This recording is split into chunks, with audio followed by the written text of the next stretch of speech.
From Beast Samet, who injected his first dose of anabolic steroids at 12 years old, to Raul Ramirez, who transformed from a skinny 105 pounds at 14 to over 220 pounds of solid muscle. These are the stories of 14 bodybuilders who started taking performance-enhancing drugs before their bodies had even finished developing.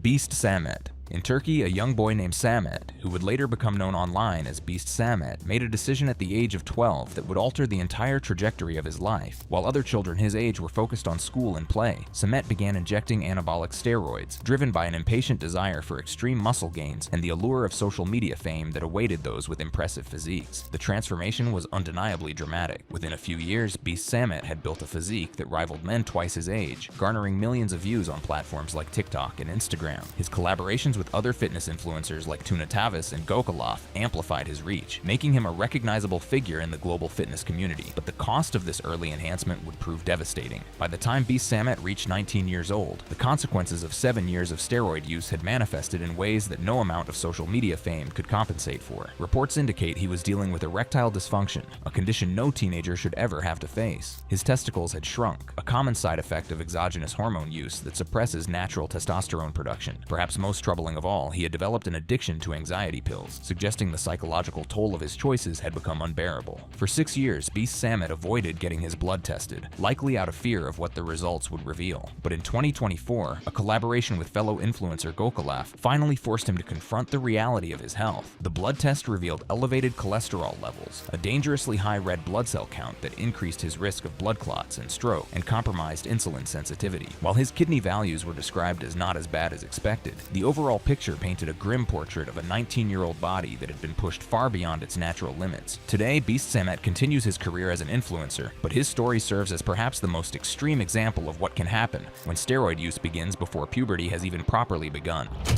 Raul Ramirez. The transformation of Raul Ramirez remains one of the most visually shocking in the history of social media fitness content. At 13 years old, the German teenager weighed just 105 pounds, a skinny kid with dreams far larger than his frame. By the time he turned 15, he had ballooned to 230 pounds. By 17, he was bench pressing 405 pounds and deadlifting 530 pounds by 19. The numbers seem impossible, and many who follow his journey on Instagram have speculated about how such a transformation could occur. The evidence pointing toward early steroid use is substantial, though Ramirez himself has never officially confirmed it. He has stated that he never talked about PEDs and never claimed to be natural, a careful distinction that allows him to sidestep direct admission while not explicitly denying what many consider obvious. The physical signs were apparent to anyone familiar with steroid use: severe acne, oily skin, gynecomastia, and an aged appearance that made him look like a man in his mid-20s while still a teenager. What drove a 13-year-old to potentially begin using performance-enhancing drugs? According to posts attributed to Ramirez, he expressed that he had no time to waste, a sentiment that prioritized immediate results over the patient, years-long process of natural muscle building. The allure of social media fame, with its instant validation and millions of potential followers, created an environment where waiting simply wasn't an option. By 19, the reported health consequences had become severe. Erectile dysfunction, shrunken testicles, and the possibility of lifelong hormone replacement therapy loomed over his future. The DHT-related compounds he allegedly used had damaged his hair and skin, while the year-round oral steroids posed serious risks to his liver function. Medical professionals who have analyzed his case suggest that his endocrine system may have been permanently compromised by introducing these substances before his natural hormonal development was complete.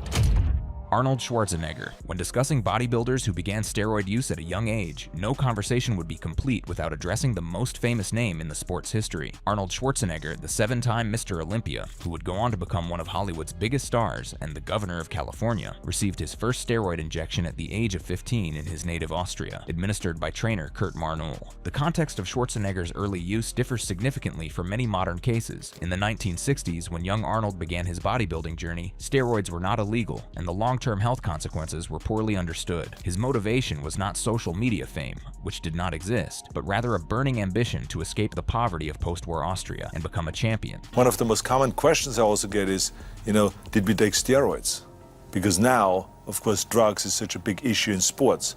And the answer is yes. In a 2023 interview with Men's Health, Schwarzenegger detailed his protocol: 100 milligrams of testosterone per week and 15 milligrams of Dianabol daily, doses that modern analysts describe as borderline replacement levels compared to what contemporary bodybuilders use. He emphasized that he only used under doctor supervision and that the experimental nature of steroid use in the 70s was vastly different from today's extreme protocols. The health consequences for Schwarzenegger have been significant, though complicated by genetics. He was born with a congenital bicuspid aortic valve, a defect he inherited from his mother. This condition necessitated heart surgery in 1997, followed by additional procedures in 2018 and 2020. In 2024, he had a pacemaker fitted. While Schwarzenegger attributes these issues primarily to his genetic condition, he has acknowledged that steroid use may have played a contributing role. We are at a time now where we always look for the easy way to make money, the fast way to get rich, the easy way to be an influencer.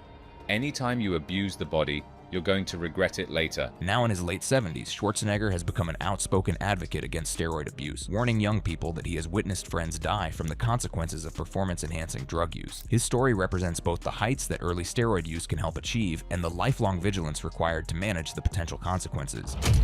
Alex Eubank. The story of fitness influencer Alex Eubank illustrates how the pressures of social media fame can push young athletes toward performance enhancement. According to early reports, Eubank began experimenting with steroids at the age of 16, hiding his use from his parents as he pursued a competitive edge in bodybuilding. Born around 2000, Eubank built a massive following through his aesthetic-focused content, eventually dropping out of college at 20 to pursue content creation full-time. His brand, Elysium, generated $4.5 million in revenue, demonstrating the financial incentives that can accompany fitness influencer status. For years, he positioned himself as lifetime natty, advising others to build a foundation for 3 to 4 years before considering enhancement. However, in October 2024, at the age of 24, Eubank publicly announced that he had begun testosterone replacement therapy. The reason? Years of maintaining extremely low body fat for social media content had suppressed his natural testosterone to levels around 215 nanograms per deciliter, causing brain fog, low energy, poor sleep, and reduced drive. The irony of his situation was not lost on observers. The very pursuit of the lean, aesthetic physique that had made him famous had damaged his natural hormonal function to the point where medical intervention became necessary. Eubank has been transparent about his journey, distinguishing his current TRT use from heavy steroid cycles and emphasizing a healthy approach with low risk.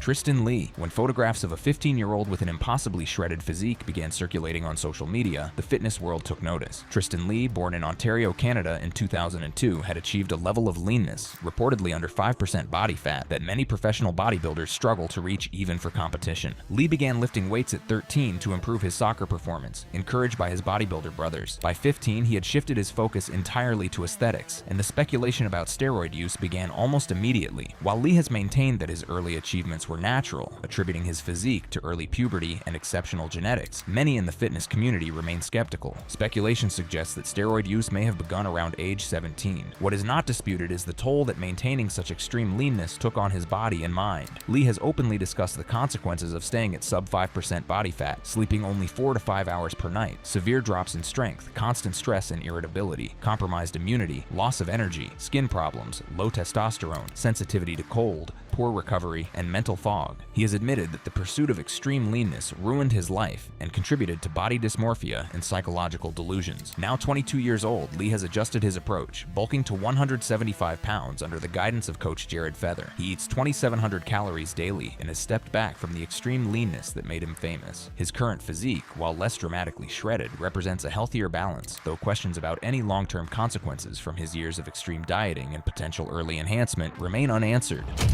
Oliver. In a Men's Health profile examining the rise of teenage steroid use, a young man identified only as Oliver shared his story of beginning testosterone injections at 17 years old and progressing to trenbolone, one of the most powerful and dangerous anabolic steroids, by 18. Oliver's journey into performance enhancement was driven largely by peer influence. Surrounded by others who were using, the decision to begin seemed almost natural, a normal part of the gym culture he had immersed himself in. What he did not anticipate were the psychological effects that would follow. The aggression that accompanied his steroid use led to legal troubles and strained relationships. Trenbolone, in particular, is notorious for its impact on mood and behavior, and Oliver experienced this firsthand. Looking back, he has become reflective about his choices, warning other teenagers about the dangers of assuming that steroids are a shortcut without consequences. His story represents the countless young men whose names never make headlines, but who nonetheless bear the scars of early enhancement. Without the fame or fortune that some on this list achieved, Oliver serves as a reminder that the consequences of teenage steroid use extend far beyond the bodybuilding stage. Flex Wheeler. Kenneth Flex. Wheeler emerged from one of the most difficult childhoods imaginable to become what Arnold Schwarzenegger himself called one of the greatest bodybuilders I ever saw. Born in 1965 in Fresno, California, Wheeler's early years were marked by poverty, parental separation, and alleged abuse. He turned to martial arts as a teenager for self-defense and discipline, describing himself as a martial artist first, a bodybuilder second. Wheeler began competing at 18 in 1983, and evidence suggests his steroid use began around 17, as he sought to accelerate his development for professional competition. Over the following decades, he would win 4 Arnold Classic titles and finish as runner-up at Mr. Olympia 3 times, building one of the most aesthetically pleasing physiques the sport has ever seen. But Wheeler's story took a tragic turn in 1999 when he was diagnosed with focal segmental glomerulosclerosis, a rare kidney disease. While the condition is hereditary and more common in black individuals, medical experts suggest that his years of steroid use likely accelerated its progression. By 2003, he required a kidney transplant. In 2019, complications from the disease, combined with circulation issues and injuries from a 1994 car accident, resulted in the partial amputation of his right leg. As of 2022, Wheeler reported that his transplanted kidney was showing signs of failure, having exceeded the average 7-year lifespan for such organs. Now in his late 50s, he has dedicated himself to mentoring young athletes against steroid abuse, emphasizing the importance of building a natural foundation before considering any enhancement. Rich Piana. Few figures in bodybuilding history have been as polarizing or as honest about their drug use as Rich Piana. Born in 1971, Piana grew up watching his mother compete in bodybuilding, and by age 7, he was posing on stage himself. At 18, he began his first steroid cycle, testosterone and decadurabolin, and the results were immediate. 28 pounds gained in 8 weeks, with 22 pounds being muscle. That same year, he won Mr. Teen California. Over the next 27 years, Piana's use escalated dramatically. He became one of the first competitive bodybuilders to publicly reveal his steroid cycles, earning both admiration for his honesty and criticism for potentially encouraging others. His YouTube channel featured frank discussions about the side effects he experienced: hair loss, gynecomastia requiring medical treatment, and liver toxicity. In August 2017, Rich Piana collapsed at his home and never regained consciousness. He died at 46 years old. The autopsy revealed a heart that had doubled in normal weight, a massively enlarged liver, and significant atherosclerotic disease, all hallmarks of long-term steroid abuse. While the official cause of death was ruled as heart disease, the connection to his decades of enhancement was undeniable. Before his death, Piana had begun warning others about the path he had taken. His final message to young people considering steroids was simple: stay natural. The man who had built his brand on whatever it takes ultimately paid the highest price. Dwayne Johnson. Not every story of teenage steroid experimentation ends in tragedy or lifelong dependency. Dwayne "The Rock" Johnson, now one of the biggest movie stars in the world, has openly discussed his brief encounter with steroids during his freshman year playing football at the University of Miami. In interviews, Johnson has described trying steroids at 18 or 19 with his teammates, motivated by curiosity and the competitive environment of Division I football. The experiment was short-lived and, by his own account, completely ineffective. He simply did not see the results he expected and stopped using. Johnson went on to graduate with a degree in criminology and physiology, briefly played in the Canadian Football League, and eventually followed his family into professional wrestling before transitioning to Hollywood. His current physique, maintained into his 50s, is attributed to rigorous training and disciplined nutrition rather than ongoing enhancement, though speculation has persisted throughout his career. His story provides an important counterpoint to the others on this list. Not everyone who experiments with steroids as a teenager becomes addicted or suffers severe consequences. For some, like Johnson, it remains a brief episode that fades into the distant past. However, his willingness to discuss it openly, including in interviews with MTV and Muscle and Fitness, helps destigmatize honest conversation about performance enhancement in athletics. Lee Priest. Lee Priest represents perhaps the strongest argument for building a natural foundation before considering steroids. Born in 1972 in Newcastle, Australia, Priest began training at 12, inspired by his bodybuilder mother. From 13 to 19, he competed entirely naturally, winning multiple titles including Mr. Australia at just 16 years old. At 19, after 6 years of natural competition, Priest made the decision to try steroids as he prepared to compete in America against larger opponents. His first cycle was remarkably simple: 200 milligrams of decadurabolin weekly for 8 weeks. The result? 20 pounds of muscle. What sets Priest apart from many modern bodybuilders is his philosophy of minimal use. Throughout his career, he never blasted and cruised, never used PCT protocols, and took extended periods completely off all substances. He reports that steroids comprised perhaps the last 5% of his development, with the other 95% coming from training, nutrition, and rest. Now 52 years old, Priest continues to train and has experienced some health issues, including cardiomyopathy from a viral infection. He remains outspoken about the dangers of excessive steroid use, particularly among young people who skip the years of natural development that he credits with his longevity in the sport.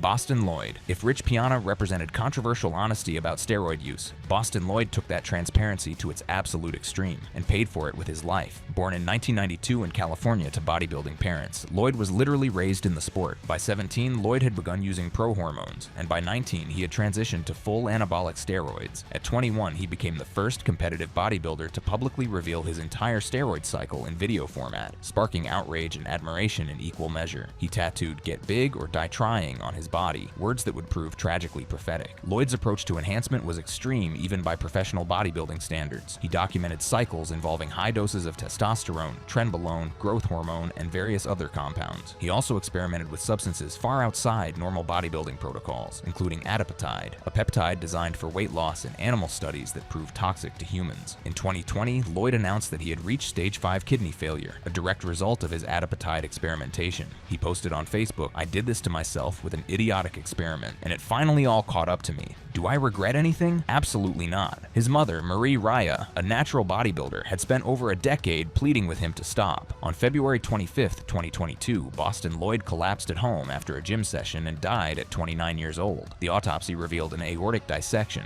the splitting of the main artery, along with a severely thickened heart muscle, massively enlarged liver, and significant kidney damage. His friend Dave Palumbo noted that genetic factors may have played a role, as Lloyd's father had undergone surgery for an enlarged aorta. Lloyd left behind a 3-year-old son and a legacy that continues to serve as both a warning and a cautionary tale about the ultimate consequences of steroid abuse. Sam Sulek. In the age of social media, no young bodybuilder has risen as quickly or generated as much debate as Sam Sulek. Born in 2002 in Delaware, Ohio, Sulek began lifting at 13 for sports performance and started posting raw gym content to YouTube in January 2023. Within months, his subscriber count exploded to over 4 million, with his unpolished videos featuring car conversations bookending intense workout footage resonating with a new generation of fitness enthusiasts. Speculation about Sulek's steroid use began almost immediately, with his rapid gains and impressive physique drawing accusations from established figures like Victor Martinez and Joe Rogan. For months, Sulek neither confirmed nor denied enhancement. Then, in April 2024, he offered a subtle confirmation. That should be pretty obvious. If anybody hasn't gotten to that conclusion, yeesh. The exact starting age remains unconfirmed, but evidence suggests Sulek began using in his early 20s, around 19 to 21, during his rise to fame. Unlike some others on this list, he has distinguished his approach from extreme abuse, emphasizing sustainability over pushing limits. In 2025, Sulek's bodybuilding career took a professional turn. He won the NPC Legends Classic in Classic Physique, followed by the NPC Arnold Amateur in Columbus, earning his IFBB Pro card. He has announced plans to compete in both the Arnold Classic US and UK events in 2026. At 23, Sulek represents a new generation of bodybuilder influencers who are more open about enhancement while still navigating the complex ethics of their influence on young viewers. Critics worry that his success normalizes steroid use for teenagers who follow him, while supporters appreciate his relative transparency compared to previous generations. Jack Baldwin. Not every bodybuilder on this list achieved fame or fortune. Some, like Jack Baldwin from Hull, England, represent the countless ordinary young men who turn to steroids out of insecurity rather than competitive ambition, and who face the consequences without the cushion of wealth or celebrity. Baldwin started taking steroids at 19, driven by a lifetime of being bullied for his small, skinny frame. As a joiner by trade, he had no dreams of professional bodybuilding. He simply wanted to feel safe, to be a protector rather than a victim. Steroids seemed to offer a shortcut to that transformation. The addiction came quickly. Within months, Baldwin was spending 250 to 500 pounds per cycle, prioritizing his drug purchases over relationships and responsibilities. The side effects were severe. Mood swings so intense he once cried at a television advertisement, then moments later cried from rage because it was raining. Aggression led to fights and police involvement. He snapped at family members, making his grandmother cry. His libido disappeared, replaced by erectile dysfunction. You always want more. When I get up to 13 stone, I'll be happy, or if my arms are a certain number of inches, I'll be happy. But you get there and you just want more and more. You're just constantly chasing something that never arrives. It completely destroys your life. Baldwin eventually sought help through the Juice Bar, a free UK harm reduction service offering counseling and support. Recovery was difficult. He hated watching his size diminish, but with family support and professional help, he has now been clean for over 5 years. His message to other young men considering steroids is stark. Once you've taken that plunge with steroids, even one cycle can mess you up physically for the rest of your life. People don't think of the negatives. They just hear that they'll get bigger. And they do, but at what cost? Dave Crosland. Dave Crosland stands at the intersection of bodybuilding excess and harm reduction advocacy. Born in 1971 in Surrey, England, he began training at 16 and competed naturally until 19, when he decided to push my limits and see what was achievable with steroids. What followed was over 25 years of intermittent use. Crosland would cycle on for competitions, then spend extended periods completely clean. He pushed his body to extremes, reaching 257 pounds at 6'2", documenting his journey in the documentaries Under Construction and its sequel. His approach was always philosophical. It doesn't matter how many cement mixers you've got, if you don't have bricks, you aren't going to build a house. The consequences of decades of enhancement eventually caught up with him. Crosland experienced vitality decline, testosterone disruption, and watched friends suffer heart attacks. By his mid-40s, he stopped heavy use, recognizing that the unhinging effect of losing the size he had built was preferable to the health risks of continuing. Rather than simply walking away, Crosland channeled his experience into harm reduction work. He now runs Crosland's Harm Reduction Services, offering counseling, blood analysis, and education to steroid users. He appears regularly on podcasts discussing safe practices and warning young people about the dangers of starting too early. His message is nuanced. He expresses no regrets about his own choices, but emphasizes that steroids are most effective the further you've progressed naturally. Young people want it yesterday. They're doing it for cosmetic reasons, but steroids are not a quick fix. Click on one of the cards on your screen to see more videos like this.